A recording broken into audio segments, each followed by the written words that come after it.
Perfecto, mil disculpas. Bueno, recuerden que el día lunes eh, hemos enfatizado un procedimiento bastante peculiar, el hecho de establecer objetivos o metas. ¿Se han dado cuenta ustedes que esta tarea no es tan sencilla como aparenta? Lastimosamente, se ve en un ámbito académico, se ve en un ámbito laboral, que los objetivos son planteados a la adrede, si se podría decir, a la suerte. Pero un objetivo o una meta, para que sea real, tiene que cumplir una serie de condiciones.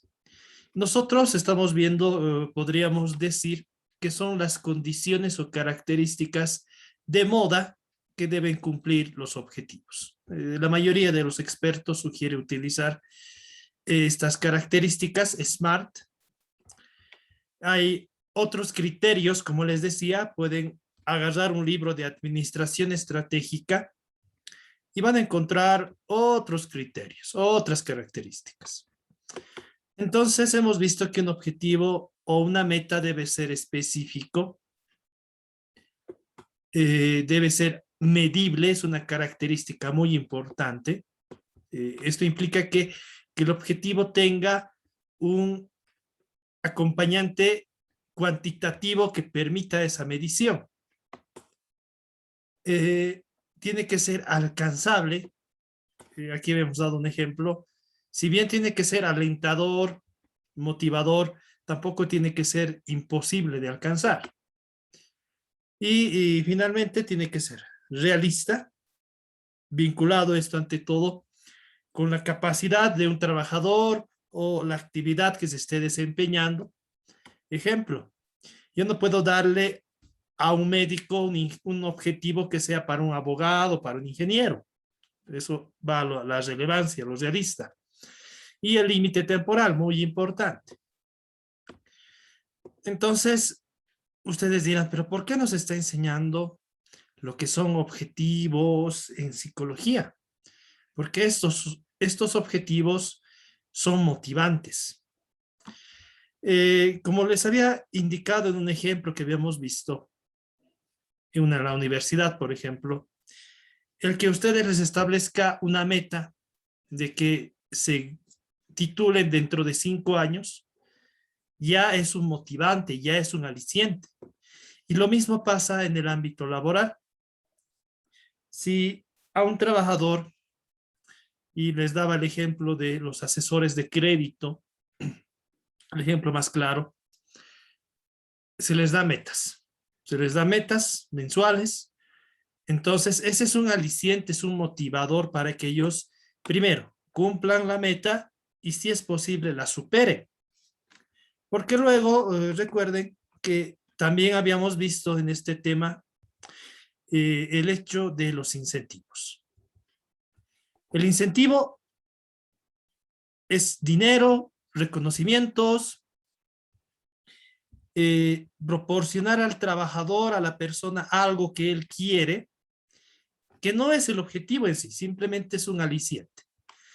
Entonces, si nos remitimos nuevamente al ejemplo de los asesores de crédito, si yo le doy un aliciente, que va a ser un pago de una comisión por cada crédito, él se va a desempeñar mejor, se va a esforzar por cumplir la meta, superar la meta, porque sabe que va a tener alicientes, que como les había dicho, son esas recompensas económicas, que lastimosamente siguen siendo unos incentivos muy empleados, ante todo en nuestro contexto, por el hecho del nivel de pobreza en la población, por el hecho de que nosotros como profesionales jóvenes, ustedes de aquí unos pocos años, queremos un progreso rápido.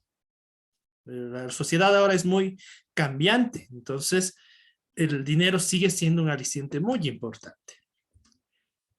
Habíamos visto eso, habíamos visto otros tipos de incentivos, podríamos decir, habíamos clasificado además en simbólicos, y en emocionales, simbólicos, como les decía, un certificado, un reconocimiento. Emocional es el simple hecho de decir muy bien, perfecto, sigue adelante. Bueno, ya continuando y para acabar este tema, estamos hablando de los incentivos. Habíamos visto que estos podemos clasificarlos en individuales o grupales. Y vamos a concentrarnos en los grupales para acabar. En este caso, hablando de los incentivos económicos, un incentivo grupal es la prima. Ya les había comentado, en los bancos ante todo se pagan primas. Se logra determinado nivel de utilidad y se cancela las primas. Si no se logra, perdón, ese nivel, no reciben las primas. Y la prima es para todos los trabajadores. Entonces es un aliciente de que entre todos, cajeros, asesores y otro personal, se esfuercen, se esmeren en lograr esos niveles de utilidad para recibir su prima. Hemos visto otro tipo de incentivo grupal, la participación de utilidades. Y el nombre, recuerden, es engañoso. Generalmente este es un pago por productividad, pero general. Aquí no evaluamos individualmente a un trabajador, sino a todos los trabajadores. La idea es que mientras más productivos sean, más eficientes, más eficaces, se les va a otorgar una recompensa a nivel general. A eso nos referimos con una participación de utilidades. Un poco engañoso el nombre. Otro tipo de recompensas, las opciones de compra de acciones. En muchos países, en Bolivia lastimosamente tenemos pocas sociedades anónimas. En vez de darles un incentivo económico, se les da acciones a los trabajadores. Esas acciones, bueno, no sé si en contabilidad les han explicado, otorgan dividendos. Las acciones otorgan a su tenedor, es decir, el tenedor es el término técnico para quien posee una acción o varias, un dividendo anual. Dividendo es el término técnico que se emplea para la utilidad por acción. Puede ser fijo, puede ser variable. No es nuestra tuición estudiar los dividendos, pero una acción te otorga ese derecho. Mientras más rentable, más conocida sea la empresa, mayor rendimiento. Por ejemplo, las acciones más rentables, más cotizadas en este momento en el mundo, son de este software que estamos empleando, del Zoom, una empresa que ha resurgido, ha aprovechado esa oportunidad que le ha otorgado la pandemia y, por ejemplo, los trabajadores serían muy afortunados de tener acciones de esa empresa porque son muy rentables, muy demandadas. Bien, para finalizar hablamos de la equidad y la motivación laboral. Les hablaba también de la teoría de la equidad, la clase anterior. Aquí comparamos nuestro desempeño con el de los demás. Esa es la teoría de la equidad. Yo comparo cuánto he producido, mi horario de ingreso, mi horario de salida, comparo mis recompensas o salidas, el salario que yo sí recibo, con el de otros trabajadores. Y esa teoría representa quizá el detonante de la mayoría de los problemas en las empresas. Problemas hablando de conflictos entre trabajadores. ¿Qué pasa? Hay un trabajador y no sé si tengo aquí un ejemplo. Y si no lo veríamos en... Aquí está, miren. Aquí tengo un ejemplo un poco extenso, me van a disculpar, está en la bibliografía, pero me va a permitir explicar lo que quiero decirles. Supongamos que hay un individuo, un trabajador Brad, un enfermero, y observe, recibe $40,000 al año como enfermero en el Hospital General del Condado. Trabaja 40 horas a la semana, principalmente las noches y los fines de semana, generalmente horarios destinados a nuestro descanso. Se considera que es uno de los enfermeros más hábiles en el hospital y como resultado le asignan los pacientes más difíciles. Tiene 15 años de experiencia. Noten, recuerden este modelo de la teoría de la equidad. Tenemos entradas, que es el esfuerzo de la persona. ¿Dónde está su esfuerzo? Aquí, mire. El que este señor trabaje las noches y los fines de semana. Esa es su entrada, ese esfuerzo. Su habilidad es algo propio de cada trabajador, de cada persona. Y el hecho de atender los pacientes más difíciles. Todas son entradas. Y su experiencia adicionalmente. ¿Cuál es su salida? Esta recompensa de $40,000. Bien. ¿Qué pasa? La teoría de la equidad hace que Brad se compare con otros empleados, y en este caso, Tom. Este señor también es enfermero en el mismo hospital. Observe, gana $40,000 al año. No es año, perdón, año. Trabaja de 9 de la mañana a 17 p.m. en las 8 horas y tiene 10 años de experiencia. Nada más. Observe. Las salidas son las mismas. Brad y Tom, esas dos personas, ganan lo mismo. Pero observen, ¿quién tiene más entradas? ¿Brad o Tom? Brad, como les decía, tiene más experiencia, 15 años en comparación a los 10 años de Tom. Trabaja las noches, que es un horario, como les decía, donde deberíamos descansar. Trabaja fines de semana, que es un periodo donde nos desestresamos generalmente como trabajadores. Y es muy hábil. Tom, nada. Miren, solo cumple su horario y su experiencia. Y observen, ganan lo mismo. Lógicamente, ¿qué va a hacer Brad? Brad se va a sentir molesto. Aquí, como les decía, la teoría de la equidad implica que ambos o que un individuo se compare con otro.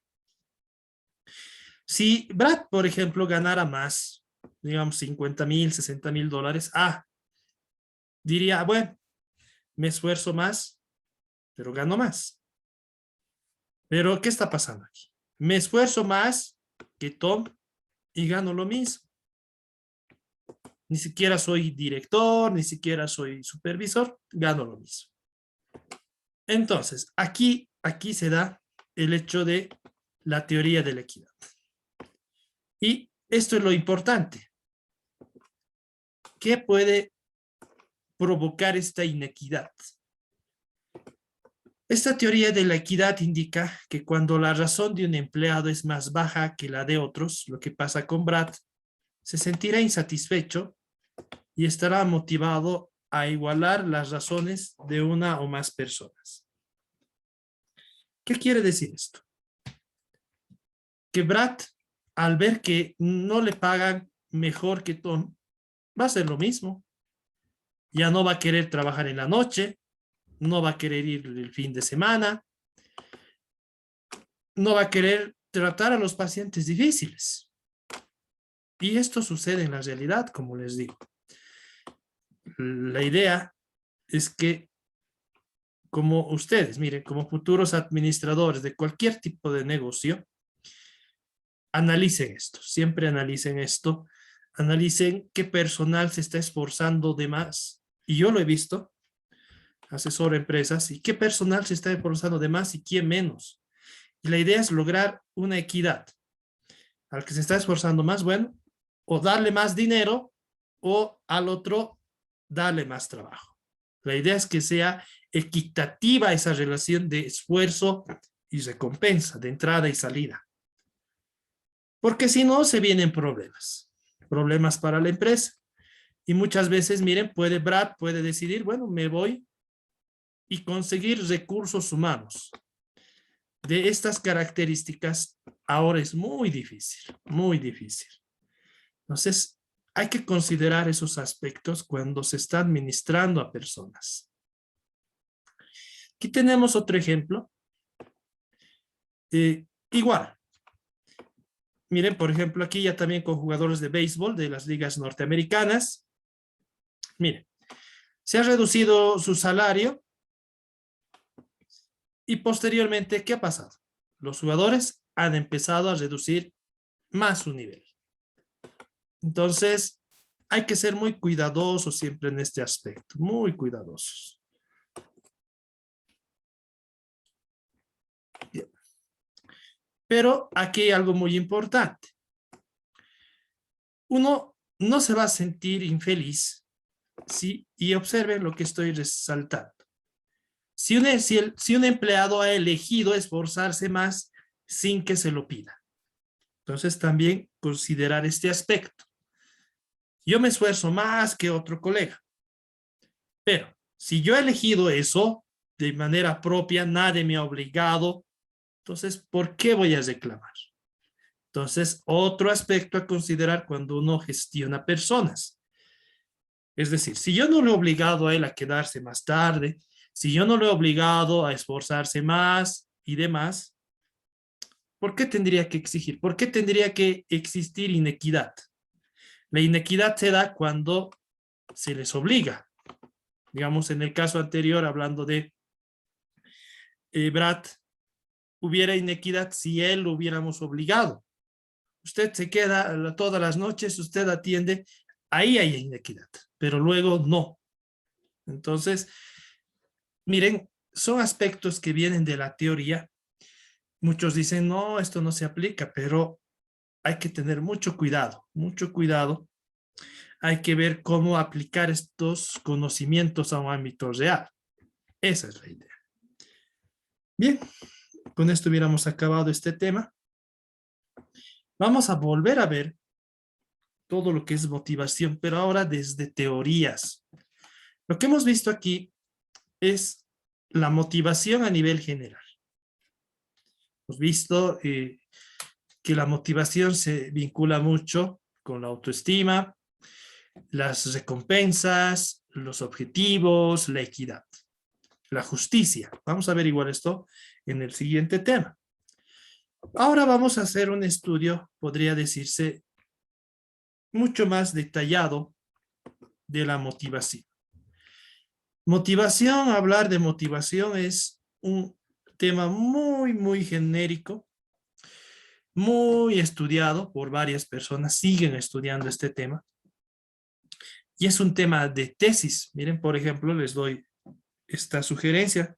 De aquí a unos años ustedes van a desarrollar sus trabajos dirigidos, trabajos de tesis. Muchos realizan justamente un programa, un plan motivacional para mejorar el desempeño de los trabajadores de una empresa. Ese es un trabajo dirigido, un proyecto de grado. Entonces, tomar mucha atención, y yo les doy una experiencia como asesor, como tribunal, que es muy recurrente en recursos humanos hablar de motivación. Y más que todo de lo que vamos a hablar en este tema.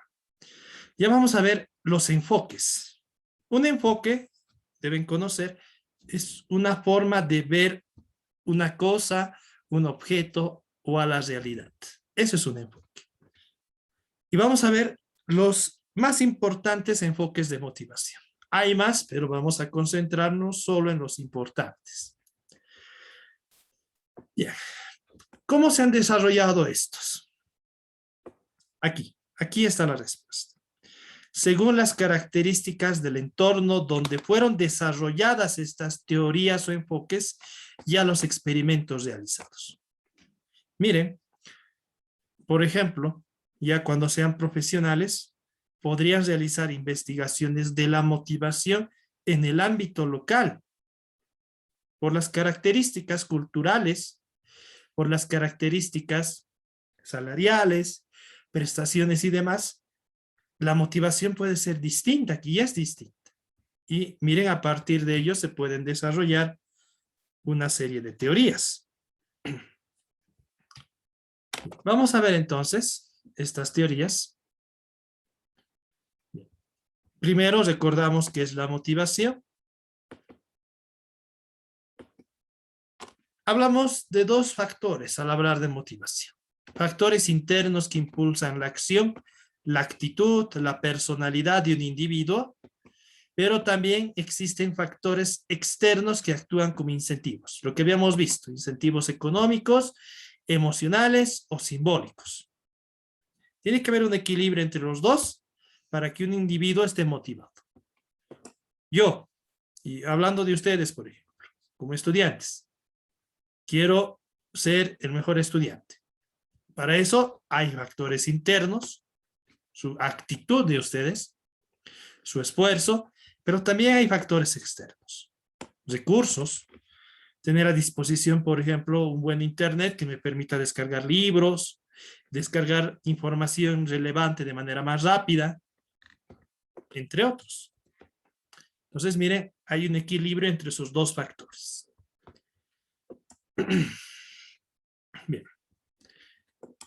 La motivación, y esto no lo habíamos visto en el tema anterior, tiene tres elementos: la dirección, el esfuerzo y la persistencia.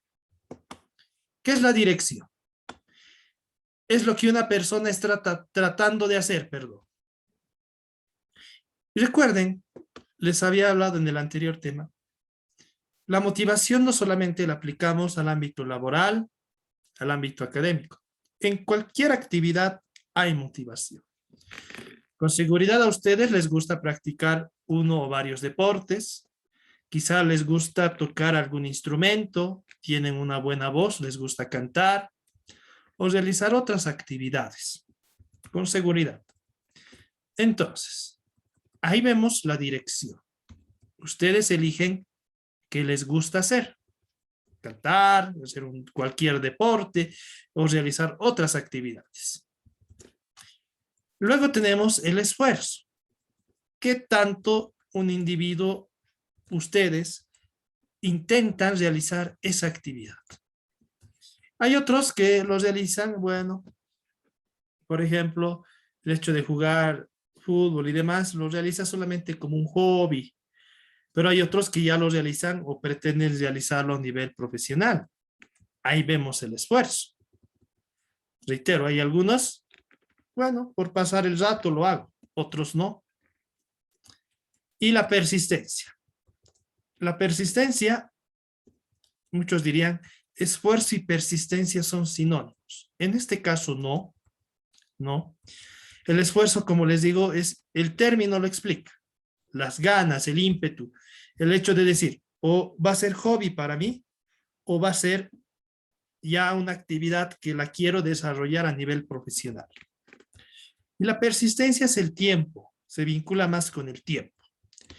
Persistencia es el hecho de decir, yo desde pequeño practico cierto deporte, toco guitarra, me gusta cantar o realizo otra actividad. Entonces, ahí vemos la persistencia. Todo esto implica motivación. Reitero, no solamente esto se aplica al ámbito laboral, sino también a nivel personal. Pero en el ámbito laboral es nuestro énfasis y vemos también este hecho. Un trabajador tiene primero dirección. Él ha elegido trabajar en cierta empresa. Él ha elegido, no se le ha obligado. No se le ha agarrado de la mano y vas a trabajar aquí. Él ha elegido, y más ahora ante tanta competencia que hay entre profesionales. El esfuerzo. ¿Cómo realiza su trabajo? Es decir, vemos esto. Se le contrata a un individuo, se esfuerza tanto por entrar a una empresa y al final no le gusta ese trabajo. No se esfuerza. Y la persistencia. ¿Cuánto tiempo, por ejemplo, un trabajador lleva trabajando en la empresa? Reitero, el que se permanezca o el que permanezca un tiempo largo y es sinónimo de que le gusta ese trabajo. está motivado para seguir en él. Y si bien no le gusta, puede no gustarle, pero el salario es bueno. Entonces, ahí se demuestra su persistencia. No quiere dejar ese trabajo. Persiste en esa actitud. Entonces, vean cómo la motivación se aplica a nivel general. Lo que les decía. La motivación se aplica a todo. Un individuo puede estar motivado, puede tener dirección, esfuerzo, persistencia por evitar trabajar. Eso es motivación. Entonces, primero, la motivación tiene una aplicación, podríamos decir, universal. Niños, adolescentes, jóvenes, adultos y demás aplican la motivación y en toda actividad, sea positiva o también sea negativa, lastimosamente.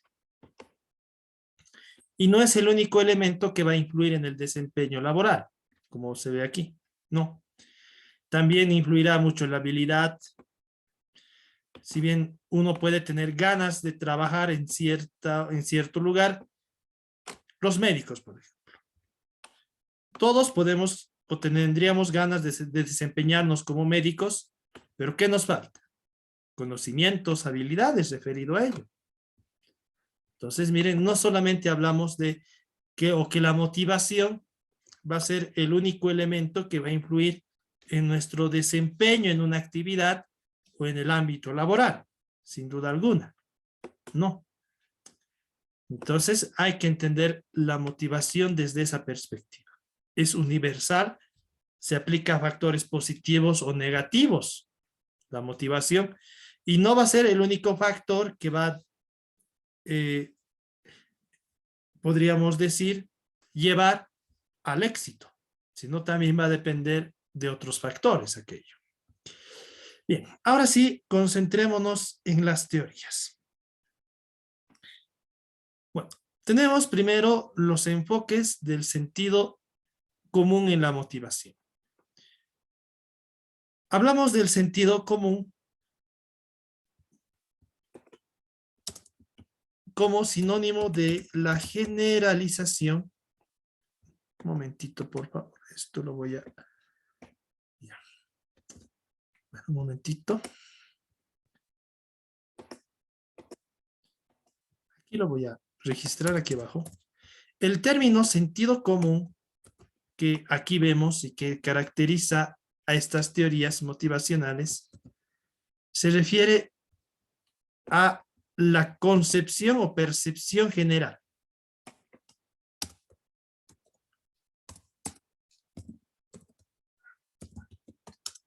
A la percepción general del comportamiento de un individuo. A eso llamamos sentido común en este caso. Y por ello, este psicólogo McGregor ha desarrollado esta teoría. Su teoría de los 3 enfoques. Antes eran 2, ahora son 3. Si buscan en el internet van a encontrar como teoría XY o XY y Z. Pueden buscar y lo asocian con McGregor. Este señor indicaba esas 3 teorías. Y en esas 3 teorías agrupa a las personas, a todas las personas. Primero, en la teoría X, incluye a las personas, y eso no había registrado aquí, en las que, y ahora sí, 2 puntos, no puede confiarse. Nos indica que las personas son irracionales, poco honestas, perezosas. Inherentemente es algo de ellos que sean perezosas.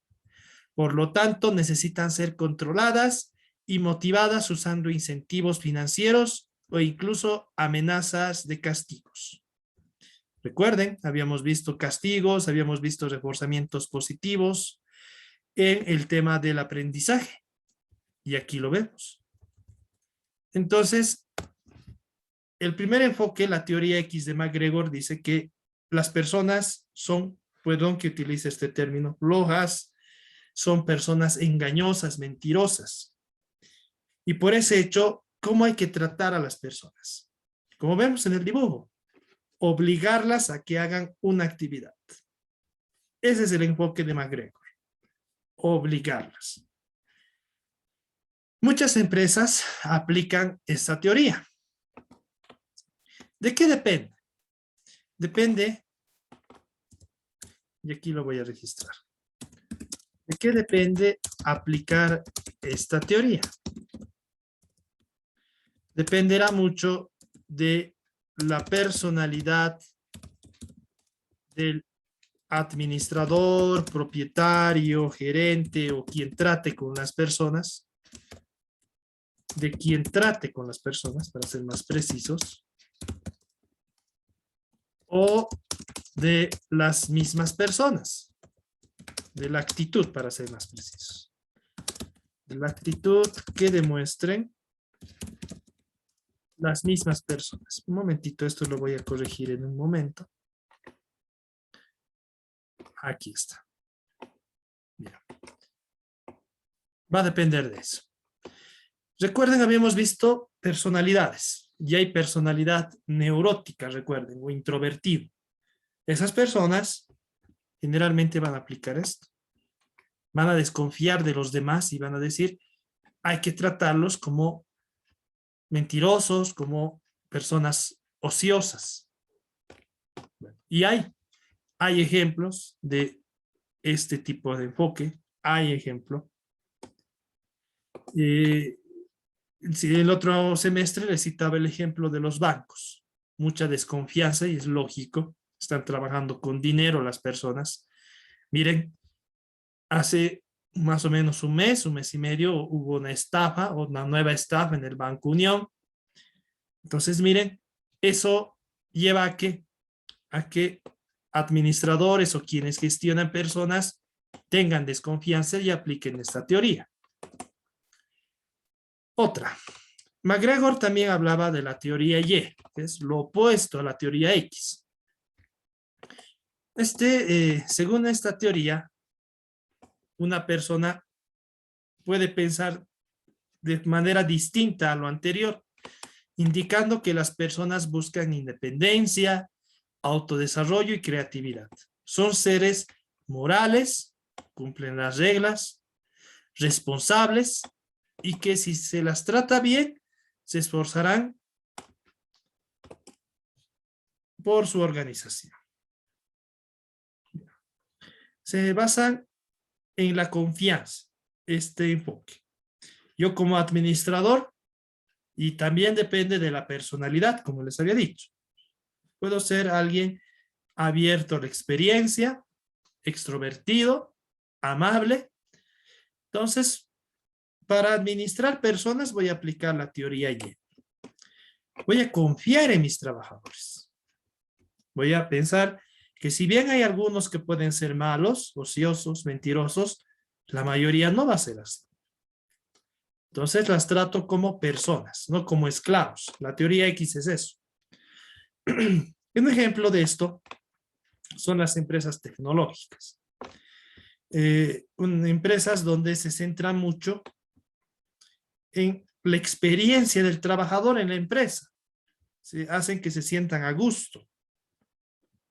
Bueno, entonces mire, dos enfoques distintos para gestionar personas. No solamente para motivarlas, sino para gestionar. Y tenemos el enfoque Z o el enfoque social. Aquí nos indica que lo que se debe fomentar es la sociabilidad. Este enfoque nos dice que las personas buscan aprecio y sociabilidad.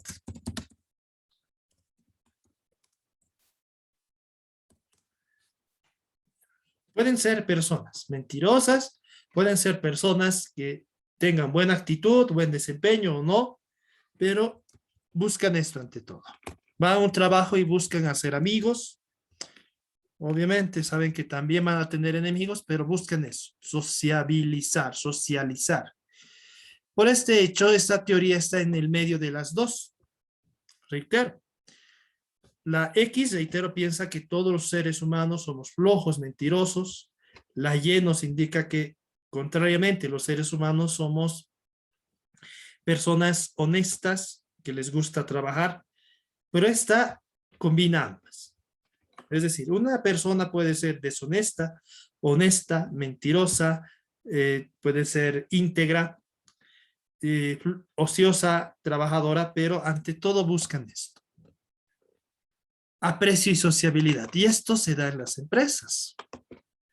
Se busca cómo aumentar las relaciones de los trabajadores. Y un jefe aplica o debe aplicar ante todo este enfoque, a diferencia de los dos anteriores. Tratar de socializar con todos, sean buenos, sean malos. Esto también parte de la percepción, pero aplicar esto. Por eso esto está en el medio. No me importa que el trabajador sea flojo o sea honesto. Voy a socializar con ellos. Y a través de esto puedo llevar, por ejemplo, que esos trabajadores deshonestos cambien esa actitud.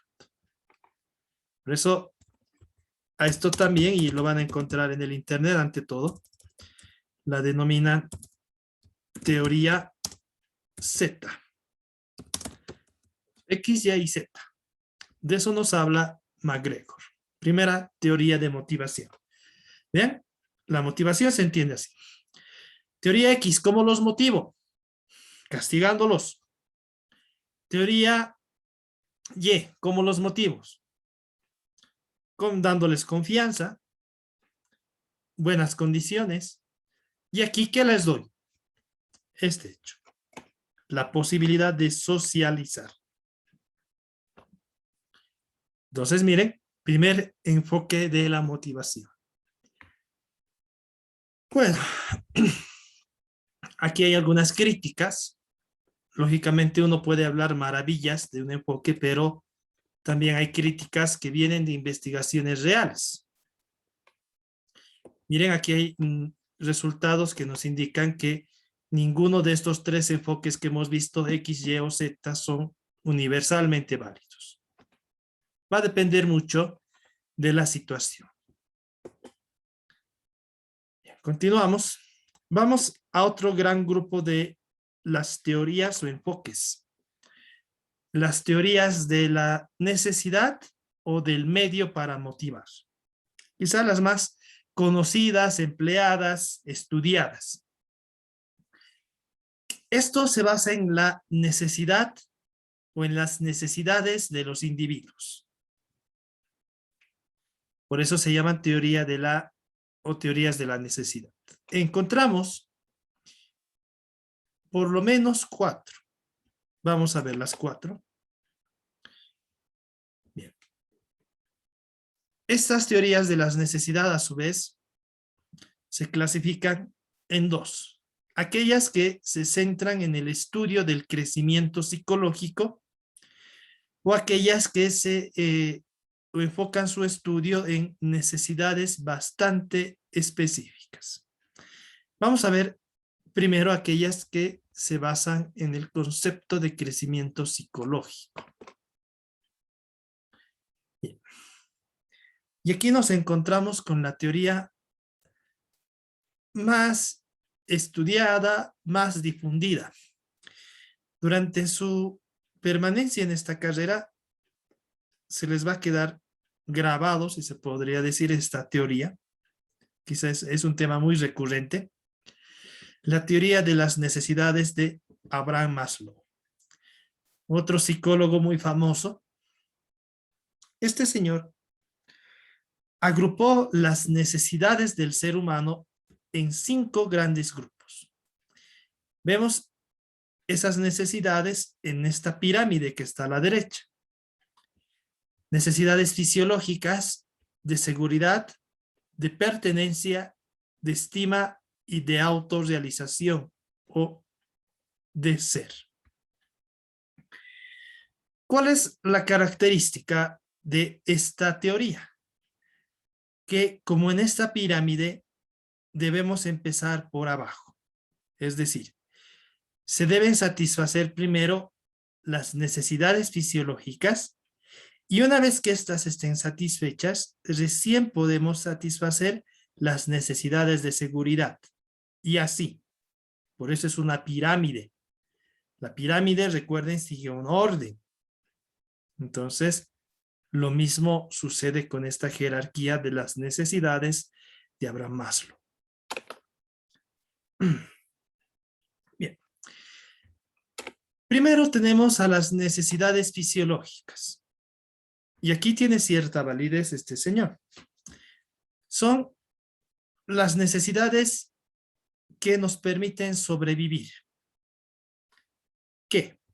Por ejemplo, necesidad de alimentación, de hidratación, la necesidad, aquí miren, esto lo extraje del libro, del compendio teórico, la necesidad de tener relaciones con otro individuo y demás.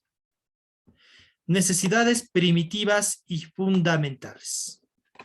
Si no se satisfacen, pueden conducir a la muerte. Es lógico. Si no me alimento, poco a poco voy a desnutrirme y voy a llegar a la muerte. Lo mismo va a pasar con la hidratación. Aquí también, por ejemplo, tenemos la vestimenta y otras necesidades que vemos aquí. Necesidades que debo satisfacer para sobrevivir, sí o sí. ¿Por qué estudiamos estas necesidades en psicología industrial? Porque estas son las que llevan la necesidad de conseguir un trabajo. Si no trabajo, o si mi papá no trabaja, si mi mamá no trabaja, no tenemos dinero. Si no tenemos dinero, no nos alimentamos, no podemos hidratarnos, no podemos vestirnos y demás. Entonces, estas necesidades llevan a que todos los individuos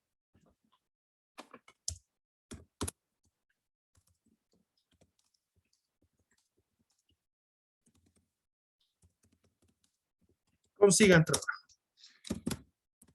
A eso lleva. Bueno, no las estudiamos mucho porque son básicas. Todos tenemos esta necesidad.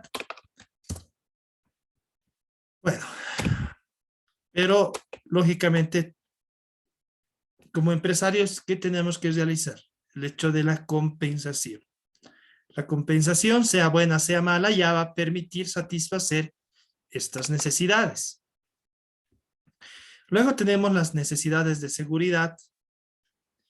Si una vez que yo he conseguido un trabajo y el trabajo me da un sueldo, con el sueldo, ¿qué puedo comprar? Más que todo alimentación, vestimenta. Viene la necesidad de seguridad.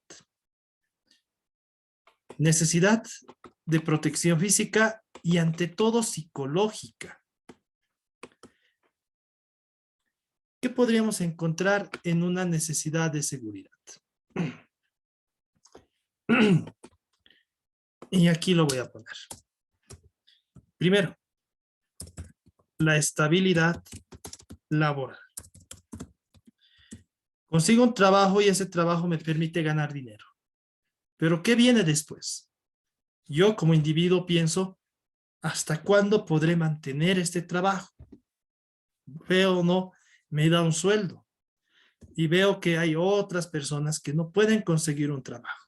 Entonces, ya viene mi necesidad de estabilizarme laboralmente en una empresa o con una actividad, si tengo mi empresa. Entonces, reitero, si una vez que yo tengo dinero para satisfacer necesidades biológicas, fisiológicas, ya viene esto, necesidad de seguridad. Ante todo, estabilidad laboral. Ahí lo demostramos. Aquí también hay necesidad de seguridad física, como la que brinda la policía, pero ante todo vemos esto, estabilidad laboral y emocional. En lo emocional, que me guste mi trabajo. Y pasa. Hay otros trabajos que son muy buen pagados, pero ya viene esta necesidad. Quiero sentirme cómodo o cómoda en mi trabajo. Si bien hay presión, que no sea tanta, que no haya tantos conflictos, un pésimo clima laboral. Pero esto viene después de satisfacer estas otras necesidades. Aquí hay un ejemplo. Un empleado puede trabajar en una mina de carbón insegura para ganar el dinero que garantice la supervivencia de su familia. La primera necesidad. El trabajo es inseguro, pero le está dando dinero que le permite alimentarse, vestir a su familia. Una vez que su familia tiene alimento y techo, permanecerán satisfechos solo si el lugar de trabajo es seguro. Lo que les decía, que me guste mi trabajo ya. Entonces, aquí vemos la necesidad de seguridad. Bien. Una vez que yo, como individuo hablando, he satisfecho mi necesidad de comer, de vestirme, de tener un hogar, mi necesidad de que me guste mi trabajo o tenga estabilidad en el mismo y no me preocupe por ello, viene esto, la pertenencia, la socialización. Esa es la necesidad de pertenencia. El individuo, reitero, cuando ya se siente estable en su trabajo, según esta teoría, recién puede empezar a sociabilizar con sus colegas, porque sabe que esas relaciones van a ser a largo plazo. Entonces, ¿qué hacen las empresas para esto? Actividades donde los trabajadores, las personas socializan. La idea es que vayamos identificando qué podemos hacer para satisfacer estas necesidades. Y lo estamos viendo. Fisiológicas, el simple pago del sueldo. De seguridad, darles estabilidad laboral o un buen ambiente de trabajo. Y esta otra necesidad de de sociabilización, de pertenencia, actividades. Muchos empresarios se esfuerzan justamente por este hecho. El hecho de que haya campeonatos entre varias empresas, y ustedes deben conocer, campeonato interbancario, en otro tipo de organizaciones. ¿Por qué se da? Por este hecho, porque esas actividades permiten la sociabilización de los trabajadores. Si bien hay conflictos, más que todos los conflictos son entre dos equipos distintos de dos empresas, el equipo de una empresa está socializando, están trabajando en conjunto. Entonces, miren, de manera fácil, y este es un gran consejo, yo tengo mi empresa, bueno, para satisfacer esta necesidad de socialización que tienen mis trabajadores, puedo realizar actividades deportivas, pagar yo un coliseo, una cancha y llevar a mis trabajadores. O organizar campeonatos con otras empresas. Así logro satisfacer esta necesidad y no invirtiendo mucho. Obviamente también el hecho de tener una cafetería, en los bancos pasa mucho esto. Hay bancos con cafeterías, un trabajador que se ha llevado su almuerzo, va y socializa con otros trabajadores de otras unidades, con los que quizá no se encuentra mucho. Pasa eso por los días de campo. Por eso también organizan estas actividades en las empresas. Y no son tan costosos. Entonces, tomar muy en cuenta el realizar estas actividades si quiero satisfacer esa necesidad de socialización de mis empleados. Cuarta necesidad, estima. Bien. ¿Qué nos dice Maslow? Una vez que he satisfecho mi necesidad de sobrevivir, tengo seguridad laboral, es decir, estabilidad, me gusta mi ambiente de trabajo, tengo amigos en mi trabajo, debo satisfacer esta necesidad. Estima. ¿Cómo se expresa esta necesidad? En el hecho de que toda persona quiere recibir elogios, premios, ascensos o aumentos de salario. Es decir, yo me siento feliz en mi trabajo, gano un sueldo por lo menos justo, tengo buena relación con mis colegas. ¿Qué quiero conseguir ahora? El hecho de ser el mejor en mi trabajo. Si no puedo ser el mejor, alguien reconocido por mi puntualidad, por mi desempeño y demás. Esa es la necesidad de estima. Fácilmente en las empresas podemos satisfacer también esta necesidad. Si bien no podemos darles un aumento de salario o un ascenso, basta con esto. Un premio, un memorándum, un certificado de felicitación, eso le va a ayudar en mucho a ese trabajador para conseguir otros trabajos, elogios, como les decía. El simple hecho de decir, muy bien, felicitaciones, muy buen trabajo. Entonces, así satisfago la necesidad de estima de mis empleados. Vean, no es siempre con un aumento de salario. Habíamos visto el principio de Premack. Puedo elogiarlo, puedo darle un certificado, un memorándum que le va a servir mucho en su currículum y el trabajador va a sentirse satisfecho en cuanto a esta necesidad. Bien. Miren, otro gran ejemplo. Puede ser que yo no pueda o quiera innovar en satisfacer esta necesidad. Miren, puedo cambiar su mobiliario y pasa esto en las empresas. Al mejor trabajador se le va a dar un nuevo escritorio, se le va a dar un nuevo equipo de computación. Y eso no es para el trabajador, sino para la empresa. Ese escritorio es donde él va a trabajar, va a ser nuevo, mejor. Y miren, ese mismo mobiliario es de la empresa, no va a ser propiedad del trabajador. Ese equipo de computación nuevo es de la empresa, solo que al trabajador, miren, dándole ese mejor equipo para que trabaje en la empresa, se va a satisfacer esta necesidad. Entonces hay que ser innovadores, ser astutos. ¿Cómo puedo yo también beneficiarme de la satisfacción de esa necesidad?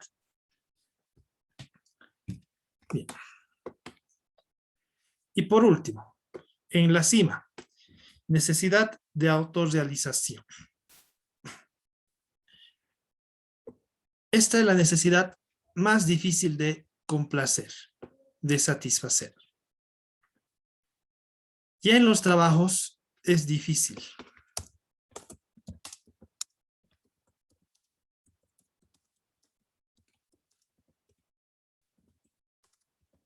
Directamente les digo eso. Ya es difícil en un trabajo satisfacer esta necesidad. ¿Por qué? Por lo siguiente. Cada persona percibe su máximo potencial de forma distinta. Alguien se va a sentir conforme con el hecho de ser gerente. Bueno, pero solo algunos, no todos van a querer llegar ahí. ¿Por qué? Y vamos a ver después. Porque el ser gerente le puede llevar a pasar menos tiempo con su familia, con su pareja, viajar menos y demás. Entonces, para otras personas, su autorrealización puede ser otra. El hecho de tener o acabar un estudio de posgrado, realizar una investigación y demás, o tener su propia empresa. Entonces, es difícil en este caso. En una empresa ya no podemos concentrarnos en esto. Cada individuo va a tener su propia necesidad de autorrealización. Recomendación: no concentrarnos ya en esta necesidad. Bien. ¿Cuál es el problema si hablamos de esta teoría? Bien. El hecho o el problema viene aquí. Bueno, no está en estas diapositivas, pero ya les anticipo.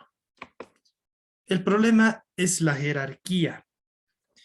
Según esta teoría, sí o sí se debe respetar esta jerarquía. Aquí lo voy a colocar. Según esta teoría, sí o sí, perdón que utilice ese término tan coloquial, sí o sí se debe satisfacer una necesidad de bajo nivel para recién satisfacer otra. Ese es el gran problema.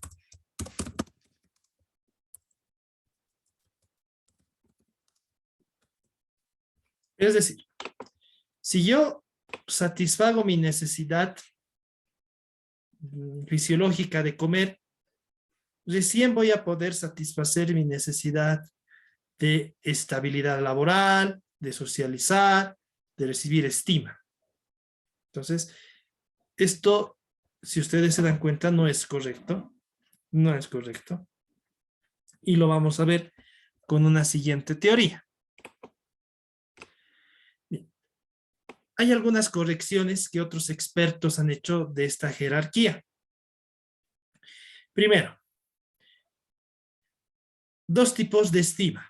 Y aquí tiene mucha razón. Una necesidad de estima, y recuerden, está en el hecho de respetar, o perdón, estima, el hecho de que uno se quiera y reciba el respeto de otras personas. Y otra estima es el hecho de respetarnos a nosotros mismos. Perdón, aquí tuve una pequeña confusión. Por eso, miren, primera necesidad de estima, que otros nos respeten y que nos respetemos a nosotros mismos. Entonces, miren, y no solamente aquí vemos esto. La necesidad de seguridad puede clasificarse en seguridad física, tener una vivienda, un trabajo seguro, hablando de el equipamiento adecuado, que no sea peligroso, y seguridad psicológica, estabilidad laboral, buen clima de trabajo. Entonces, miren, son varias las críticas a esta teoría. Y por ello, este señor Alderfer ha desarrollado la teoría ERG. Es una abreviación de existencia, relación y crecimiento, solo que esto está en inglés, teoría ERG o teoría ERC.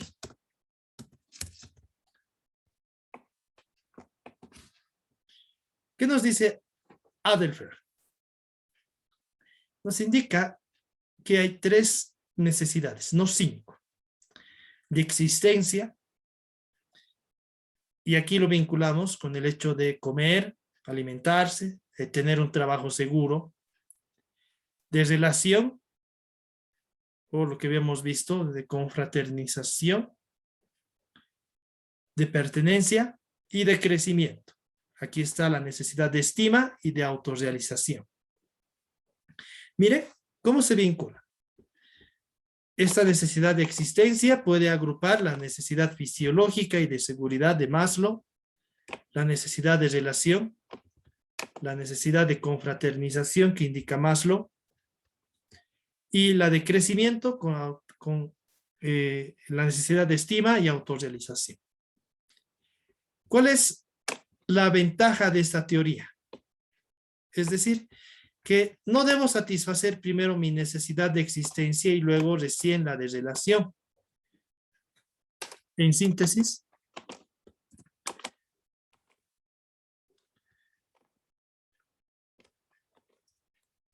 según este autor, se pueden satisfacer todas las necesidades al mismo tiempo. Y es lógico. Y esto pasa en la realidad, ¿verdad? trabajo y al mismo tiempo estoy socializando. No espero primero recibir el sueldo y luego recién socializar. Y al mismo tiempo que trabajo, ¿yo qué? Me esfuerzo por quizás recibir un ascenso, un reconocimiento, obtener dinero para, por ejemplo, realizar un estudio de posgrado. Entonces, es mucho más pertinente esta teoría. Aquí tenemos una crítica que realiza este señor Alderfer a Maslow. Y es lo que les decía. No es necesario primero que las necesidades se satisfagan por niveles. No. Y aquí está lo preocupante. Podemos satisfacer en una empresa necesidad fisiológica a través del sueldo, de seguridad a través de la estabilidad laboral, necesidad de relacionarse, como habíamos visto, realizar actividades donde mis trabajadores confraternicen. Pero, ¿qué pasa ya en la necesidad de estima o de autorrealización? Muchas veces no puedo ofrecer a mis trabajadores ascensos, no puedo ofrecer memorándums. En empresas pequeñas no se puede mucho eso. Y entonces, ¿qué genera esto? Que haya corrupción y nepotismo. Es decir, yo favorezca solo a ciertos empleados para que puedan ascender de puesto, o darle solo a ciertos empleados un certificado de felicitación.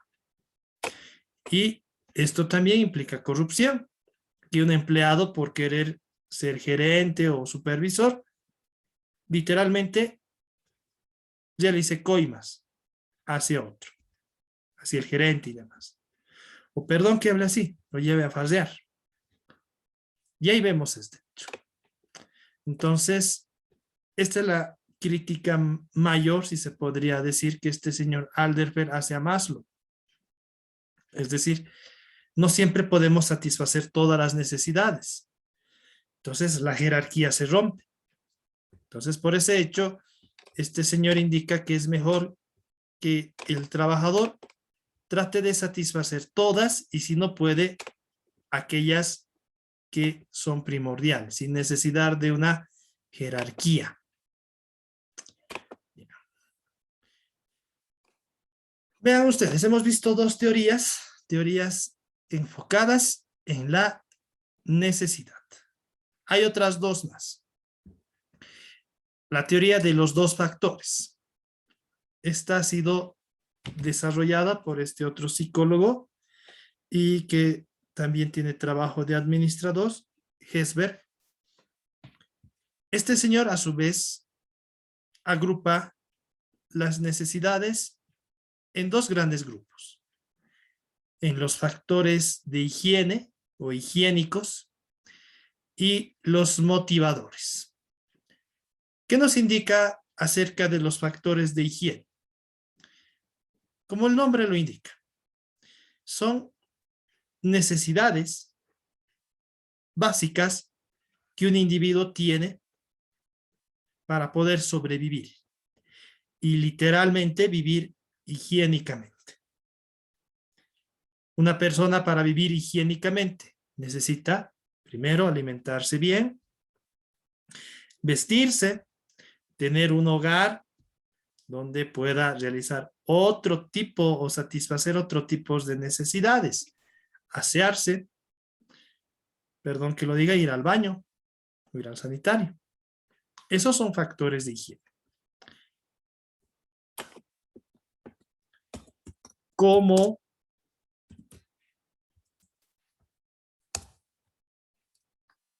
satisfago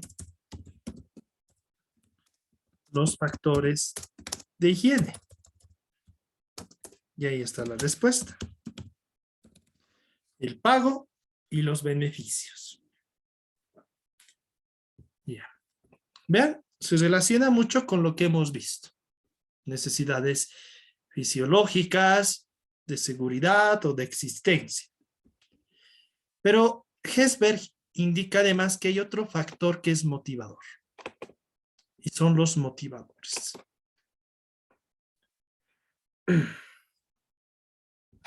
Bien, antes de ingresar a los factores motivacionales.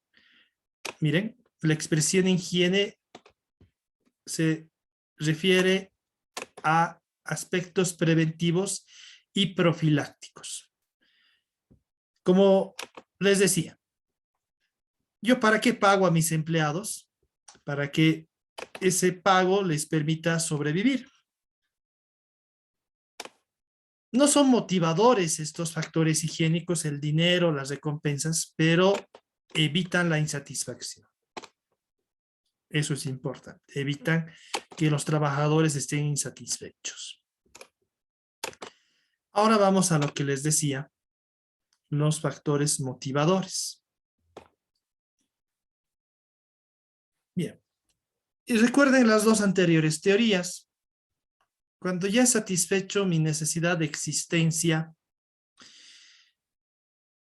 ya puedo empezar a relacionarme, ya puedo pensar, en ascender de puesto, ser gerente, ser una autoridad, realizar estudios de posgrado y demás. Y esos son factores motivadores, lo que motiva realmente a una persona a alcanzar una meta. En un ámbito laboral, ¿cómo logramos satisfacer esas necesidades motivacionales? Aquí tenemos ejemplo. Darle mayor responsabilidad a un trabajador, mayor autonomía y control sobre su trabajo, la libertad para la toma de decisiones, la definición de sus propias metas, entre otros. Esos son los factores motivadores. Están directamente relacionados con el trabajo, la actividad de un empleado, de un trabajador. Vean, entonces, otra forma de ver las necesidades. Factores higiénicos, el sueldo, factores motivacionales, como vemos aquí, la responsabilidad, la autonomía, la posibilidad de ascender. Bien, tenemos otra teoría, la teoría de las necesidades de McClelland, o el logro, poder y motivación para administrar. Recuerden, hemos estudiado esto en el anterior tema. Igual, nos basamos también en la teoría de necesidades. Aquí son tres, pero los grupos de necesidad. Recuerden, habíamos visto esto. La necesidad de realización. ¿Cómo se expresa? Que un individuo quiere ser una autoridad, gerente, tener su empresa, tener su título profesional en cierta unidad o área académica. Eso es realización. Ahora, ¿qué debemos realizar en las empresas? Eso es lo que nos interesa, ¿verdad? En las empresas se debe buscar si la autorrealización, les había dicho que si bien es difícil, de un individuo es coherente con los objetivos de la empresa. Bien, ¿y dónde yo realizo esto? En recursos humanos, en administración de recursos humanos, aquí tenemos lo que se conoce como la evaluación de desempeño. Ahí yo puedo identificar qué es lo que quiere un trabajador en mi organización. O también tenemos este proceso que lo hemos visto. La selección de recursos humanos. Les digo, por ejemplo, cuando uno va a una entrevista de trabajo en una empresa, podríamos decir, consolidada, una gran pregunta que se hace es esta. ¿Cuál es su objetivo? ¿Cuál es su meta en la vida? Bueno, la respuesta tiene mucha validez para que quienes entrevisten tomen la decisión de seleccionar a un trabajador. Si yo digo, mi ansia, mi deseo es tener una empresa propia y he venido a la empresa, o simplemente decir eso. Quien entreviste va a decir, esta persona solo va a venir a mi empresa a aprender mis secretos. Va a trabajar, si bien puede trabajar bien un tiempo, luego se va a ir. No la voy a contratar. Vean, el hecho de tener una empresa no tiene coherencia con el objetivo de la empresa. Es generalmente el crecimiento empresarial. Otra persona que indique en su entrevista de trabajo, mi deseo es ser gerente, pero en el corto plazo. Uno va a ver, eso no es posible. Si quiere ser gerente de corto plazo, me imagino que va, como habíamos visto, ser corrupto, va a realizar, tratar de sobornar al personal para subir rápido. Entonces, bueno, mejor no. Otra persona que indique, quiero ser gerente, pero para ello ir por el conducto regular, empezar de cajero, subir asesor y demás. Uno dirá, no que está en la entrevista, esta persona sí me va a servir, o posiblemente sí me va a servir. Sé que voy a poder contar con él en la empresa en el largo plazo. Entonces, miren, aspectos que nos permiten mucho analizar el comportamiento de las personas. Muchísimo. Tenemos otra necesidad que habíamos visto igual en el tema anterior, la necesidad de poder. No hay que confundir, por favor, realización con poder. Realización puede ser, reitero, el hecho de tener varios estudios. Y eso no da poder a las personas. La necesidad de poder es el hecho de influir sobre los demás. ¿Dónde lo vemos? Lo vemos en autoridades, pero no solamente en autoridades elegidas mediante voto o asignadas. También vemos en los sindicatos, los diversos sindicatos. Siempre hay las mismas personas. Si se han dado cuenta ustedes, los políticos igual siguen siendo los mismos. De un partido de otro, los mismos. ¿Por qué? Porque están satisfaciendo su necesidad de poder, de mandar sobre los demás. En una empresa es importante esto. Muy importante. ¿Por qué les voy a decir? Porque hay que identificar esta necesidad. En una empresa es esencial identificar si un posible trabajador, estoy hablando del proceso de selección de personal, tiene esta necesidad. Puede ser positivo, puede ser negativo. Positivo. Puede ser un buen gerente. Poder sobre las personas. Va a gestionar bien o de manera firme a los recursos humanos. Pero, ¿cuál es la parte negativa?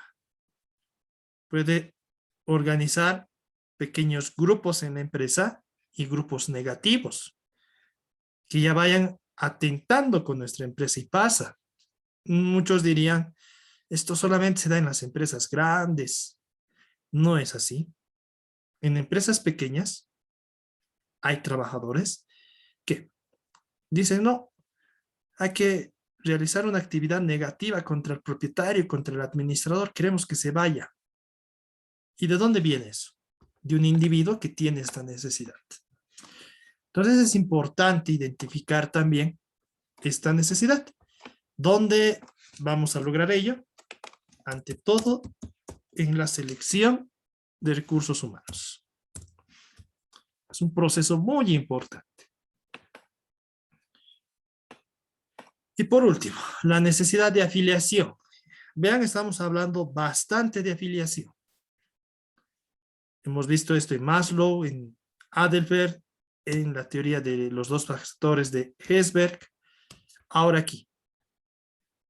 Vean cuán importante es satisfacer esta necesidad en una empresa. Que los trabajadores socialicen. Hay que también tener mucho cuidado en esto. Socializar no implica no trabajar. Lastimosamente, ¿qué vemos en empresas? Y eso lo voy a colocar aquí. Socializar no implica no trabajar. Y pasa.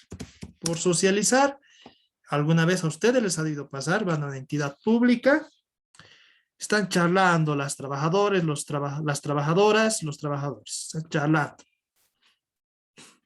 Reitero, socializar no implica no trabajar. Puedes socializar en tu horario de descanso, en el momento de la salida, o cuando tengas que hacer trabajo en grupo y demás.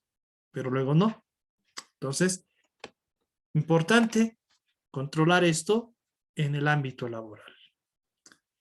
Bien, vamos a quedar aquí. Van a disculpar, la clase no ha sido tan activa. La siguiente clase ya voy a realizar alguna práctica, como trato de acostumbrar. Recuerden, he resuelto casos, he visto cómo plantear objetivos, hemos visto qué personalidades, qué inteligencias son pertinentes a ciertos cargos. Siguiente clase vamos a realizar una actividad así, por favor. Vamos a quedar aquí. Les pido primero que vayan registrando sus apellidos en el chat del Zoom y luego indicarles que ya están las notas de su primer examen parcial en el sistema de la universidad. Revise. Y como me indican el reglamento, en el Moodle, aquí lo voy a colocar. Primero, las notas del primer parcial ya están en el sistema de la universidad. Y la resolución del primer examen parcial está. Y ayer lo he subido, no sé si lo han revisado. Está en la plataforma Moodle y en la plataforma Classroom. Pueden descargar y revisar. Ahí está la resolución, están las ponderaciones de las preguntas, no hay problema. Entonces, como me indica el reglamento, les estoy dando la resolución. Bueno, entonces, si no lo han revisado, revisen sus notas del primer parcial, descarguen la resolución de su primer examen parcial. Reitero, está en el Moodle o en el Classroom. Cualquiera de los dos pueden acceder. El tema que hemos acabado hoy, igual, el tema 5 también ya está en las plataformas, pueden revisar. También el tema 4. Todo ya está en las plataformas. Entonces, les pido por favor que revisen. Bueno, no sé si hubiera consultas respecto a lo que hemos avanzado hoy o a otro aspecto. Y si no hubiera consultas, bueno, me estuviera despidiendo de ustedes hasta la clase del día lunes, señoritas jóvenes. No sé si hay consultas.